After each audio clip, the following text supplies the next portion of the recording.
తెలుగు రాష్ట్రాల్లో 450కి పైగా రోబోటిక్ సర్జరీలు సక్సెస్ఫుల్ గా చేసిన ఘనత మణిపాల్ హాస్పిటల్దే. భూమి లేని నిరుపేద ప్రజల గురించి కూడా ఆలోచన చేస్తాం. ల్యాండ్లెస్ పూర్ వాళ్ళకు కూడా ల్యాండ్లెస్ పూర్కి కుటుంబానికి 12,000 రూపాయలు ఇస్తామని చెప్పాం సంవత్సరానికి. ఎందుకంటే మనం అసలు భూమి లేని వాళ్ళకు కూడా చేయాలి. మేము చెప్తా ఉన్నాం, దానికి కూడా మేము వెనకడుగు వేయట్లేదు. ల్యాండ్లెస్ పూర్ ఈ రాష్ట్రంలో ఉన్నటువంటి భూమి లేని నిరుపేద కుటుంబ అందరికీ ఇదే నెల డిసెంబర్ అఖిల భారత కాంగ్రెస్ కమిటీ దేశ స్వాతంత్ర్యం కోసం ఆవిర్భించినటువంటి పార్టీ, తెల్లవాళ్ల బ్రిటిష్ వాళ్ల చేతుల్లో నలిగిపోతున్నటువంటి ఈ జాతికి విముక్తి కలిగించడం కోసం ఆనాడు అఖిల భారత కాంగ్రెస్ కమిటీ ఉద్భవించినటువంటి రోజు డిసెంబర్ 28, 1885. ఆ డిసెంబర్ 28, ఈ నెల 28 నాడు ఆ పార్టీ ఆవిర్భావోత్సవం రోజు పేద ప్రజల కోసం ఈ దేశం కోసం ఆలోచన చేసే పార్టీ కాబట్టి ఆ డిసెంబర్ 28 నాడు ఆ ల్యాండ్లెస్ పూర్కి కూడా మేము ప్రతి కుటుంబానికి 12,000 రూపాయలు 2 ఇన్స్టాల్మెంట్స్ లో ఇస్తా అని చెప్పాం సంవత్సరానికి. మొదటి ఇన్స్టాల్మెంట్ 28వ తారీఖు నాడు వేయబోతాం. అట్లాగే ఆల్రెడీ మా ముఖ్యమంత్రి గారు రేవంత్ రెడ్డి గారు మనం చెప్పేశారు, రైతు భరోసా సంబంధించి కూడా పంటలు పండించడానికి రైతులకు ఇచ్చేటువంటి ప్రోత్సాహాన్ని కూడా సీరియస్ గా అమలు చేయాలని ఈ రాష్ట్ర ముఖ్యమంత్రి యావత్ మంత్రిమండలి మొత్తం కూడా చాలా స్పష్టంగా నిక్కచ్చిగా ఉంది. దానికి సంబంధించి కూడా సంక్రాంతి పండుగ నాటికల్లా చేస్తామని ముఖ్యమంత్రి గారు మాటిచ్చారు. దాన్ని కూడా అమలు చేయడానికి రాష్ట్ర ప్రభుత్వం తయారవుతాం. ఇది రైతుల పక్షాన, వ్యవసాయ పక్షాన, ఈ రాష్ట్ర ప్రజల పక్షాన ఈ కాంగ్రెస్ పార్టీకి ఉన్నటువంటి నిబద్ధత.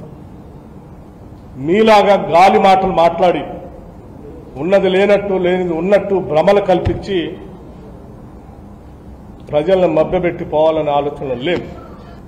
దయచేసి ఇలా తప్పుడు వార్తలతో సోషల్ మీడియాలో ముఖ్యమంత్రి పైన ఈ ప్రభుత్వం పైన తప్పుడు కథనాలు రాస్తూ ప్రచారం చేస్తూ బతికేద్దాం అనుకుంటే ప్రజలు ఎవరు నమ్మరు. ఎందుకంటే నేరుగా వారి అకౌంట్కి డబ్బులు పోతే వాళ్ళకి తెలుసు. మీరు వేయట్లేదంటే వాళ్ళ ఇంట్లో వస్తున్నాయో లేదో వాళ్ళకి తెలుసు.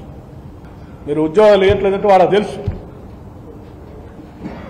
ఎంతమందికి ఉద్యోగాలు ఇచ్చామో, ఉద్యోగాలు పొందినటువంటి నిరుద్యోగ యువతి యువకులు అందరూ తెలుసు. మీరు కాలంలో కట్టబెట్టి పబ్లిక్ సర్వీస్ కమిషన్ జరగకూడదని కేసులు వేసినా, ఆపాలని ప్రయత్నం చేసినా ఆపకుండా 56,000 మంది నిరుద్యోగ యువతి యువకులకి ఇప్పటికే నియామక పత్రాలు ఇచ్చి ముందుకు పోతా ఉంది ప్రభుత్వం.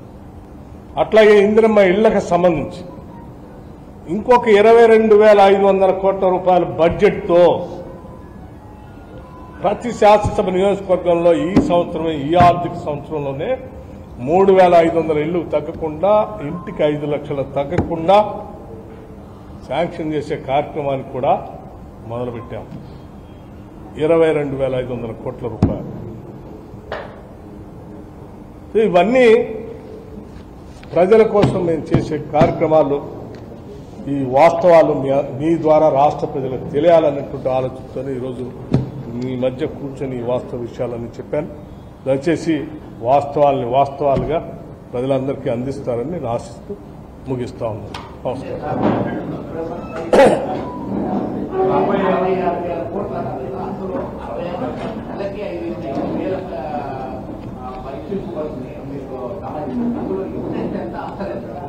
ఇంట్రెస్ట్ అసలు కలిపి నేను చెప్తాను, మొత్తం చెప్తాను.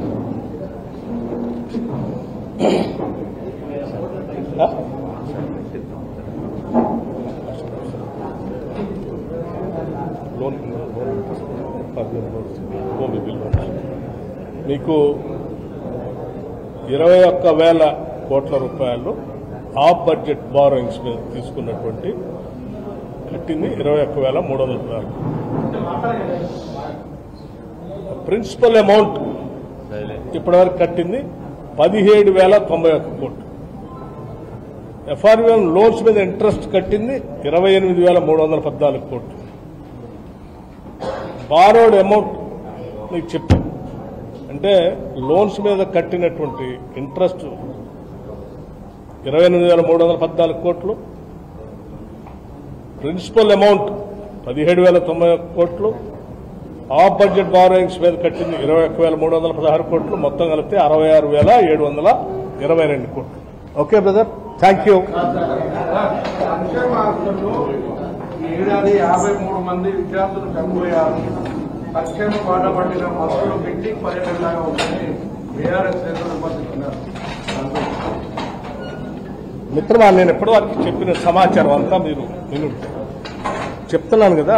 గాలికి బతుకుదాం అనుకున్నట్టు, ఉన్నది లేనట్టు లేనిది ఉన్నట్టు భ్రమలు కల్పించి ఆ సోషల్ మీడియా యూనివర్సిటీలో బతుకుదాం అనుకున్నటువంటి నాయకులు చెప్పేటువంటి మాటలు అవన్నీ.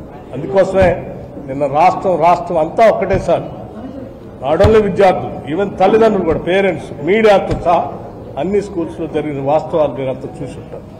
అది చూడటం కోసమే ఇటువంటి తప్పుడు ఏంటి మాట్లాడేటువంటి వాళ్ళ వాస్తవ స్వరూపం బయటకు రావాలని మేము ఆ కార్యక్రమం పెట్టి మీ అందరికి చూపించాం. సుమన్ టీవీలో మీ పర్సనల్ అండ్ బిజినెస్ ప్రమోషన్స్ కోసం కింది నెంబర్కి కాంటాక్ట్ చేయండి.